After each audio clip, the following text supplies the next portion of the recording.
안녕하세요. 사랑하는 성도님, 영혼의 샘물 은혜의 자리에 오심을 축복합니다.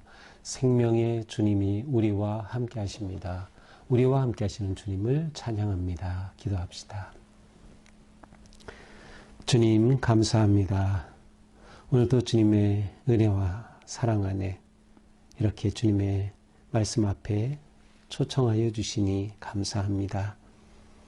주님의 말씀 우리에게 생명의 양식이 되어 오늘도 우리의 걷는 걸음 진리와 생명의 길을 걸을 수 있도록 깨우쳐 주시고 새롭게 하여 주시옵소서. 주님의 말씀 잘 깨달을 수 있도록 우리의 마음의 문을 열어주시고 성령님께서 감동하시고 인도하여 주시옵소서. 주시는 말씀 따라 실천하며 순종할 결단과 용기와 믿음을 얻게 하여 주시옵소서. 예수님 이름으로 기도합니다. 아멘. 오늘 말씀은 신명기 21장 1절부터 23절입니다. 내 하나님 여호와께서 내게 주어 차지하게 하신 땅에서 피살된 시체가 들에 엎드러진 것을 발견하고 그 쳐 죽인 자가 누구인지 알지 못하거든 너희의 장로들과 재판장들은 나가서 그 피살된 곳의 사방에 있는 성읍의 원근을 잴 것이요 그 피살된 곳에서 제일 가까운 성읍의 장로들이 그 성읍에서 아직 부리지 아니하고 멍에를 매지 아니한 암 송아지를 취하여 그 성읍의 장로들이 물이 항상 흐르고 갈지도 않고 씨를 뿌린 일도 없는 골짜기로 그 송아지를 끌고 갔어 그 골짜기에서 그 송아지의 목을 꺾을 것이요 레위 자손 제사장들도 그리로 갈지니 그들은 내 하나님 여호와께서 택하사 자기를 섬기게 하시며 또 여호와의 이름으로 축복하게 하신 자라 모든 소송과 모든 투쟁이 그의 말대로 판결될 것이니라. 이 피살된 곳에서 제일 가까운 성읍의 모든 장로들은 그 골짜기에서 목을 꺾은 암송아지 위에 손을 씻으며 말하기를 우리의 손이 이 피를 흘리지 아니하였고 우리의 눈이 이것을 보지도 못하였나이다. 여호와여 주께서 속량하신 주의 백성을 이스라엘을 사하시고 무죄한 피를 주의 백성 이스라엘 중에 머물러 두지 마옵소서 하면 그 흘린 피 죄가 사함을 받으리니 너는 이와 같이 여호와께서 보시기에 정직한 일을 행하여 무죄한 자의 피 흘린 죄를 너희 중에서 제할지니라. 네가 나가서 적군과 싸울 때에 네 하나님 여호와께서 그들을 네 손에 넘기심으로 네가 그들을 사로잡은 후에 네가 만일 그 포로 중에 아리따운 여자를 보고 그에게 연연하여 아내를 삼고자 하거든 그를 네 집으로 데려갈 것이요 그는 그 머리를 밀고 손톱을 베고 또 포로의 의복을 벗고 네 집에 살며 그 부모를 위하여 한 달 동안 애곡한 후에 네가 그에게로 들어갔어 그의 남편이 되고 그는 네 아내가 될 것이요 그 후에 네가 그를 기뻐하지 아니하거든 그의 마음대로 가게 하고 결코 돈을 받고 팔지 말지라. 내가 그를 육보여 쓴즉 종으로 여기지 말지니라. 어떤 사람이 두 아내를 두었는데 하나는 사랑을 받고 하나는 미움을 받다가 그 사랑을 받는 자와 미움을 받는 자가 둘 다 아들을 낳다 하자. 그 미움을 받은 자의 아들이 장자이면 자기의 소유를 그의 아들들에게 기업으로 나누는 날에 그 사랑을 받는 자의 아들을 장자로 삼아 참 장자고 미움을 받는 자의 아들보다 앞세우지 말고 반드시 그 미움을 받는 자의 아들을 장자로 인정하여 자기의 소유에서 그에게 두 몫을 줄 것이니 그는 자기의 기력의 시작이라 장자의 권리가 그에게 있음이니라. 사람에게 완악하고 패역한 아들이 있어 그의 아버지의 말이나 그 어머니의 말을 순종하지 아니하고 부모가 징계하여도 순종하지 아니하거든 그의 부모가 그를 끌고 성문에 이르러 그 성읍 장로들에게 나아가서 그 성읍 장로들에게 말하기를 우리의 이 자식은 완악하고 패역하여 우리의 말을 듣지 아니하고 방탕하여 술에 잠긴 자라 하면 그 성읍의 모든 사람들이 그를 돌로 쳐 죽일지니 이같이 내가 그들 중에서 악을 제하라 그리하면 온 이스라엘이 듣고 두려워하리라. 사람이 만일 죽을 죄를 범함으로 네가 그를 죽여 나무 위에 달거든 그 시체를 나무 위에 밤새도록 두지 말고 그날에 장사하여 내 하나님 여호와께서 네게 기업으로 주시는 땅을 더럽히지 말라. 나무에 달린 자는 하나님께 저주를 받았음이니라. 아멘. 자, 오늘 말씀은 좀 꽤 긴 그러한 내용이죠. 자, 오늘 말씀에는 다양한 규정을 지금 말씀하고 있어요. 그래서 다양한 여러 가지 그 규례를 지금 이야기하고 있는데 맨 처음 다룬 것은 이제 살인자를 알 수 없는 시신을 처리하는 것에 관한 내용입니다.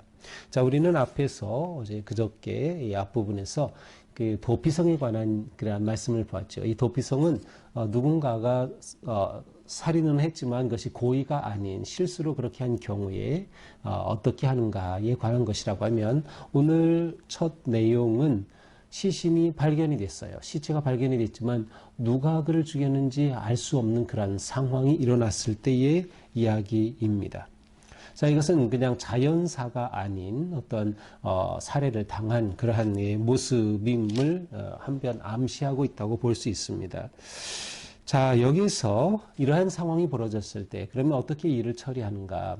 첫 번째는 이 시신이 발견된 곳에서 가장 가까운 성읍이 어디인가? 그 성읍의 거리를 잽니다. 그래서 가장 가까운 성읍을 특정하는 거죠. 아, 여기다.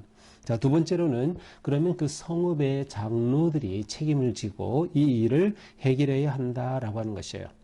그리고 여기에는 제사장도 함께 한다라는 것이죠. 자, 그러면 어떻게 처리하는가? 이제 이들이 해야 할 일은 새 암송아지, 이것은 일을 해보지 않은 전혀 일을 하지 않은 암송아지를 가져다가 어디로? 특정 장소로 이동합니다. 특정 장소라는 정해진 장소, 어떤 정해진 곳이라기보다는 여기에 보니까 사람의 손길이 닿지 않은 곳이에요. 그래서 한 번도 사람이 개간한 적이 없는 그러한 그냥 원래대로 있는 그 땅, 계곡인데 거기에는 물이 항상 흐르는 곳이어야 합니다. 바로 이곳으로 이 송아지를 가지고 가라. 그 다음에는 이 송아지를 잡아 죽입니다. 목을 꺾으라고 되어 있죠. 자, 이렇게 죽인 후에 그 다음에 장로들이 그 송아지 위에서 손을 씻으면서 무엇을 합니까? 우리에게는 죄가 없다, 무죄하다라고 하는 그러한 어떤 상징적인 행동을 하게 되는 것이죠. 자, 제사장은 여기에서 바로 이러한 모든 과정 가운데서 이것들을 지켜보면서 하는 것이 무엇입니까? 5절에 보니까 이 택한 제사장들은 섬기는 일을 합니다. 하나님을 이렇게 섬기는 거죠. 자기를 섬기게 하시며, 그래서 하나님을 섬기게 하시며 여호와 이름으로 축복하게 하신 자라. 자, 제사장이 여기에 관여한다는 것은 이 시신 처리는 영적인 문제, 또 하나님의 법과 관련되어 있다는 것을 의미합니다. 따라서 이건 단지 사회적인 그러한 시신 처리가 아니라 여기에는 영적인 의미가 담겨 있다. 그 의미가 무엇일까요? 그것은 그 생명의 주인은 하나님이십니다. 그리고 하나님은 어떠한 형태의 생명도 파괴하는 것을 원치 않으시죠. 금하시죠. 살인하면 살인으로 벌을 받게 되어 있어요. 자, 그런데 이러한 경우, 이번 경우에는 누가 그를 죽였는지 알 수 없어요. 하지만 죽인 거는 분명합니다. 죄가 있는 겁니다. 그렇다면 그 죄의 책임은 어디에 있을까? 가장 가까운 성읍으로 특정하는 거죠. 그 죄의 책임이 그 성읍에 있는 거예요. 그러나 누가 죽였는지 알 수 없기 때문에 이렇게 이로 인해 죄의 그 짐을 이 성읍이 받지 않도록, 뒤집어 쓰지 않도록 이와 같은 행위를 통하여서 모든 그 죄의 짐을 벗어버리게 하는 것입니다. 자, 이렇게 하면 어떻게 됩니까? 이 송아지 위에서 그들이 하나님께 기도하는 내용이죠. 여호와여, 주께서 속명하신 주의 백성 이스라엘을 사하시고 무죄한 피를 주의 백성 이스라엘 중에 머물러 두지 마옵소서. 자, 이 사람을 죽인 그 죄를 우리 가운데 머물게 하지 마옵소서라고 기도를 합니다. 이렇게 함으로써 9절에 보니까 무죄한 자의 피를 흘린 그 죄를 이들에게 부과하지 않게 되는 것이다. 자, 그런데 9절과 똑같은 내용이 앞에서 한번 나온 적이 있어요. 9절 어떻게 되죠? 정직한 일을 행하여 무죄한 자의 피를 흘린 죄를 너희 중에서 제할지니라. 이렇게 하여 누군지는 알 수 없었으나 무죄한 자의 피를 흘린 그 죄를 이들 가운데서 제하여 버린 것, 속죄의 그러한 의식을 행한 셈이죠. 근데 19장 13절에 가서 보면 이런 말씀이 나옵니다. 무죄한 피를 흘린 죄를 이스라엘에서 제하라. 그리하면 내게 복이 있으리라. 그리하면 내게 복이 있으리라. 이러한 구절이 있어요. 물론 오늘 본문에서는 그 부분은 생략되어 나오지 않아요. 하지만 어떤 사본에서는 이 본문이 들어간 사본도 있다고 합니다. 그러면 내게 복이 되리라. 그러니까 진정으로 하나님의 복된 그런 백성이 되기 위해서 그들에게 알 수 없는 그 살인으로 인한 죄의 값을 이들이 이와 같은 의식 행위를 통해서 제하는 것이죠. 결국 하나님은 이렇게 하여서 생명을 존중하게 하고 그리고 그들의 가운데 죄를 두지 아니하시는 이러한 의식이 바로 이제 첫 번째 나온 이러한 규정입니다. 자, 두 번째 규정은 이제 전쟁을 하게 되면 거기에서 앞에서 우리는 그 전쟁의 그 방식을 어제 보았죠. 여기서처럼 이스라엘 밖에 이방 또 이스라엘의 그 경계 안에 있는 부족들과의 전쟁 시에 어떻게 할까 이런 것들이 나오는데 이렇게 되면 성인들은 죽임을 당하고 또 물론 그 이스라엘의 그 경 안에서는 모든 생명이 죽임을 당하죠. 자, 그런데 이 중에 보통 여자와 아이는 생존하게 되는 그런 내용을 봤어요. 근데 이렇게 전쟁에서 포로를 잡았는데 이 포로 가운데 한 여인이 있는데 이 이스라엘 병사가 볼 때 너무나도 사랑스럽고 정말로 그 마음에 사랑하는 마음이 생겼어요. 그래서 그 여자를 보고 그에게 연연하여라고 하는 것은 정말 사랑하는 마음이 생겼다. 그런 표현이에요. 그러면 그래서 이 여인을 아내로 삼고자 할 경우에 어떻게 할까? 자, 일단은 이방인과 결혼하는 것이 허락된 것을 볼 수 있어요. 아내로 삼을 수 있다라고 하는 거예요. 그래서 이 여인을 아내로 삼을 수 있어요. 그러면 어떻게 해야 하나? 12절에 보니까 집으로 데리고 가서 그의 머리를 밀고 손톱을 베는 겁니다. 자, 머리를 밀고 손톱을 벤다는 것은 11절에 보니까 그 포로 중에 아리따운 자를 봤는데 그 아리따움을 다 제거하는 겁니다. 그래서 새롭게 출발하는 거죠. 새로운 인생의 시작이 일어나는 겁니다. 그러니까 이방이었던 이 여인이 이제는 이스라엘의 남자의 아내로 거듭나는 그러한 모습이죠. 또 포로의 의복을 벗고 이제 이 여인은 포로가 아니라 그 의복을 벗음으로 자유인이 되는 겁니다. 그리고 하나님의 백성의 한 일원이 되는 것이죠. 그렇게 하며 부모를 위하여 한 달 동안 애곡한 후에, 자, 부모를 위하여 애곡한다. 아마도 이것은 전쟁으로 인해서 부모가 다 죽었음을 말하는 것이죠. 따라서 이렇게 부모의 죽음에 대해서 부모의 사망에 대해서 애곡할 수 있는 그러한 기한을 주는 겁니다. 정서적인, 심리적인 그러한 배려라고 할 수 있습니다. 이렇게 이 포로로 잡힌 여인이지만 그를 존중해 주는 것을 볼 수 있어요. 그리고 나서 이제 결혼을 할 수 있는 겁니다. 그렇게 되면 이제 그의 아내가 되고 남편이 되는 것이죠. 자, 그런데 이렇게 살다가 이 여인에 대해서 자기가 이렇게 아내가 되었지만 이 남자가 변심하게 될 경우는 어떻게 하는가? 그럴 경우에는 이 여인이 원하는 대로 하게 하되 이 여인을 돈 받고 노예로 팔거나 하지 말라라는 것입니다.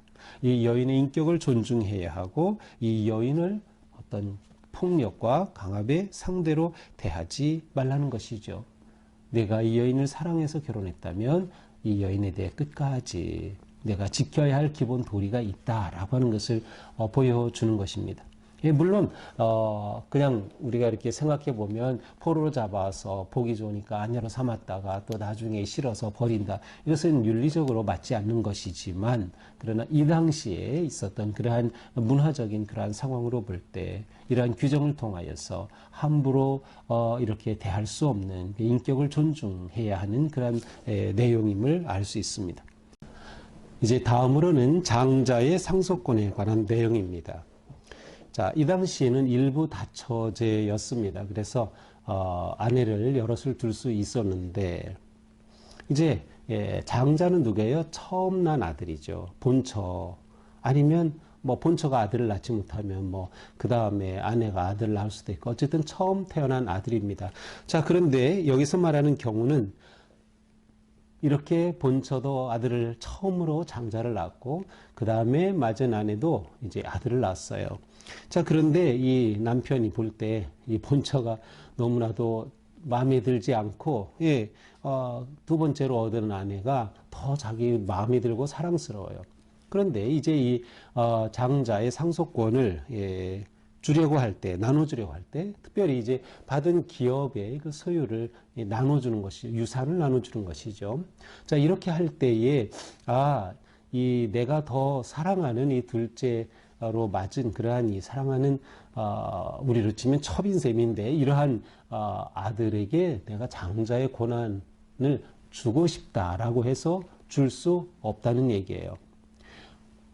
하나님이 정하신 법대로 처음 난 아들에게 장자의 상속권을 그대로 물려주어야 한다. 비록 그것이 자기가 사랑하지 않는 그러한 아내의 아들이라 할지라도 반드시 처음 태어난 아들에게 그 상속 권한을 주어야 한다라는 거죠. 이제 아들이 여럿이 있을 경우에 자녀들에게 상속을 할 경우에 보통 이제 아들은, 큰 아들은 다른 아들보다 배를 더 상속으로 받았어요. 그것은 그에 대한 가족을 돌볼 책임이 있기 때문이죠. 하지만 이러한 상속을 하는 과정에 있어서 그렇게 남편이 자기의 개인적인 그러한 사사로운 감정에 따라서 엄연히 태어난 그러한 자녀들의 주어야 할 장자의 질서를 함부로 변경할 수 없다라고 하는 것을 말하는 거예요. 자, 그 다음에 나오는 내용은 패역한 아들을 처벌하는 법입니다. 자, 이것은 좀 뭐라고 할까요? 좀 가슴 아픈 그런 내용이에요. 왜냐하면 이제 어떤 사람에게 완악하고 패역한 아들이 있어요. 여기 나오는 그 표현들을 잘 보면 이 아들은 완악하고요, 패역하고 방탕하고 술 취하는 아들입니다. 자, 그러니 부모가 이런 아들을 두고 얼마나 가슴 아프겠어요. 그래서 계속 얘기하겠죠. 부모도 엄마도 아빠도 계속 얘기합니다. 그러나 그의 아버지의 말이나 어머니 말을 계속 순종하지 않아요. 그러면 결국 이 부모는 어떻게 해야 되느냐? 그를 끌고 성문에 가서 성문의 장로들에게 나아갑니다. 이 당시 성문은 이제 많은 사람들이 모이는 곳이기도 하고요, 광장이기도 하고 이곳이 재판정이기도 합니다. 그래서 이곳의 장로들, 그 마을의 어른들, 바로 이들이 재판관 역할을 하는 것이죠. 성문의 장로들에게 나아가서 그 자식에 대해서 말하는 겁니다. 이 자식은 완악하고 패역하고 우리 말을 듣지 않고 방탕하고 술에 잠겨 있어. 우리가 계속 타이르고 얘기했지만 전혀 말도 듣지 않습니다. 그러면 어떻게 합니까? 21절. 그 성읍의 모든 사람들이 그를 돌로 쳐 죽여라. 그렇게 해서 너희 중에서 악을 제하라. 아주 끔찍한 그러한 처벌입니다. 사실 부모가 자기 아들을 이렇게 데리고 가서 이렇게 하면 돌에 맞아 죽을 것을 알면서도 그렇게 데리고 가면 그를 쳐 죽인다는 거예요. 자, 여기서 핵심은 무엇이에요? 21절에 나오는 것입니다. 너희 중에서 악을 제하라. 악을 제하라. 공동체 안에서, 가정 안에서 하나님은 악이 계속되는 것을 허락하지 않으시는 겁니다. 따라서 그 악을 제하여 버려야 한다라는 것이죠. 실제로 이러한 일이 있었는지는 모르겠어요. 이러한 사례가 성경에 나오는 것은 아니니까. 하지만 이처럼 너무나도 정말 진지하게 아들의 불순종 또 불효에 대해서 아주 엄벌하는 그러한 아주 끔찍한 법을 또 말씀하십니다. 자, 이제 마지막 22절, 23절은 그냥 기타 규정으로 나와 있는데 이것은 이제 사람을 보통 처형할 경우에 그 당시에는 그 사람을 죽여서 머리를 때로는 시신을 나무에게 달아둬서 사람들이 보게 하고 막 이렇게 하는 일들이 있었죠. 그 전쟁 가운데 포로를 잡을 경우 그렇게 하기도 하고, 뭐 쿠데타를 일으켰을 때 그렇게 하기도 하고, 그런데 바로 이렇게 누구든 처형을 당해서 나무에 매달을 경우에 그날이 지나가기 전에 그를 내려서 반드시 그 시신을 처리해야 한다. 그냥 계속 나무에 달아두면 안 된다라고 하는 것이죠. 밤새도록 나무에 달려있게 하지 말라. 이것은 뭐 여러 가지 상황이 있겠죠. 이렇게 시신을 달아두면 물론 이제 까마귀나 이러한 새들이 와서 보통 시신을 쪼아먹기도 하고요. 정말 비참한 모습이죠. 그런데 아마도 이렇게 시신이 밤새도록 하루 지나서 계속 매달려 있는 것을 금하는 이 내용을 보면 아마도 이것은 이렇게 시신 자체는 부정한 것이에요. 그래서 이것이 그 땅 위에 계속 있게 함으로 그 땅을 부정한 땅이 되게 하지 말라라고 하는 그러한 의미로 생각이 됩니다. 저주받은 자의 죽음, 시신은 곧장 처리하라. 꼭 뭐 어떤 죽음이든 상관없이 그렇게 처리함으로써 이 땅을 오염시키지 않는, 그러니까 죄로 오염시키지 않는 그러한 거룩한 땅으로 지킬 것을 명하신 그런 내용으로 생각이 됩니다. 자, 오늘 내용은 그 여러 가지 작은 그러한 규정들이 여러 개 쭉 소개되어 있어서 전체적으로 뭐 이렇게 통일되는 그러한 주제는 없지만, 그래도 제가 이렇게 생각해 보니까 이것은 하나님의 백성으로, 하나님의 자녀로 살아가는 그러한 법들이다라고 하는 것으로 이렇게 묶어볼 수 있었습니다. 자, 하나님의 자녀는 어떠한 법으로 살아야 할까? 첫째는 생명 존중입니다. 생명 존중이에요. 알 수 없는 어떤 살인사건이 일어났을 때 그때조차도 그 죽음을 처리하면서 그 죄에 대해서 진지하게 하나님 앞에 이러한 의식을 행함으로 더 이상 그 죄가 머물지 않게 하는, 생명을 존중하는 그러한 사회가 되는 것, 이것은 정말 우리에게 중요한 것 같습니다. 우리가 한 사람의 생명을 존중하고 귀하게 여기는 것은 우리 삶에 너무나도 중요한 것이죠. 생명 경시 풍조가 너무나도 만연하고 있어요. 대체로 보면 인간의 탐욕 때문입니다. 쉽게 말하면 돈 때문에 사람의 생명조차도 가볍게 여기는 이러한 사회, 이것은 우리가 반드시 이겨내야 할, 그래서 우리는 생명을 존중하는 그러한 사회를 만들어 가야 된다. 이것이 하나님의 자녀가 살아갈 굉장히 중요한 법이에요. 또 다음에는 우리가 인격을 존중하는 겁니다. 비록 포로로 잡은 여인을 아내로 맞았다 하더라도 그는 엄연히 한 여성으로 아내로서 존중받아야 하고 그의 인격을 존중해야 하는 거죠. 인격을 무시하는 것은 너무나도 큰 아픔인 거죠. 건강한 사회는 서로가 인격을 존중하는 겁니다. 지금 우리 사회는 이 인격 존중이 완전히 사라졌죠. 이게 대표적인 게 뭐예요? 이 나라 지도자들이 하는 모습이 보세요. 다 인격을 완전히 다 무시하고 자기 욕심, 그 정권 잡으면 뭐합니까? 그 힘이 뭐예요? 그렇게 인격을 무시하고 그것이 다 이 나라에 그냥 다 퍼지고 말았어요. 완전히 나라가 다 분리되고 양분화되고 내 편 아니면 완전히 다 죽여야 되고, 정말로 이렇게 참 비참한 그러한 악한 사회가 되는 것 같아요. 그런데 우리는 이런 사회 속에서 인격을 존중하자. 설령 나하고 뜻이 다르다 하더라도 그 사람은 소중한 한 인격체입니다. 나하고 생각이 다르다 하더라도 인격체입니다. 나하고 정치 성향이 다르다 하더라도 인격체입니다. 그렇게 존중할 수 있어야 되는 거죠. 이것이 우리에게 너무도 필요한 것이 아닌가 생각이 됩니다. 또 세 번째로는 법을 준수하는 것이죠. 이것은 가장 기본이라고 할 수 있어요. 하나님의 자녀는 하나님의 법을 준수하는 것. 아무리 내가 개인적으로 더 좋아하는 아내라 하더라도 장자에게 주어야 할 그 분깃은 마땅히 태어난 그 순서에 따라 질서를 따르는 것이죠. 그 법을 따라야 가정과 사회가 유지되는 겁니다. 이것이 깨지면 건강한 사회가 유지될 수 없어요. 법을 온전히 지키는 것. 그러나 이것도 우리 사회는 다 망가졌죠. 힘이 있고 권력 있는 자들은 법을 요리조리 다 빠져나가죠. 또 스스로가 법을 바꿔가지고 피하죠. 이러니 어떻게 나라가 건강하게 될 수 있겠어요? 전 세계적으로 가장 피폐해진 사회가 한국 사회입니다. 그러니까 이런 사회 속에서 우리가 정말 법을 잘 지킨다고 하는 것 너무나도 중요한 것입니다. 다음으로 우리는 다음 세대에 대해 관심을 가져야 한다. 부모에게 불순종한 패역한 자녀를 돌로 쳐 죽여라. 이 정도로 하나님께서는 가정의 질서가 유지되고, 그리고 정말 다음 세대가 부모를 공경하는 세대, 하나님의 법을 따르는 세대, 거룩한 세대로 이어지기를 기대하시는 것을 볼 수 있어요. 그러니까 우리는 자녀들을 사랑하되 그들을 징계하기를 두려워하지 않으며, 또한 우리는 부모로서 또한 기성세대로서 우리의 삶으로서 본을 보여주어야 한다.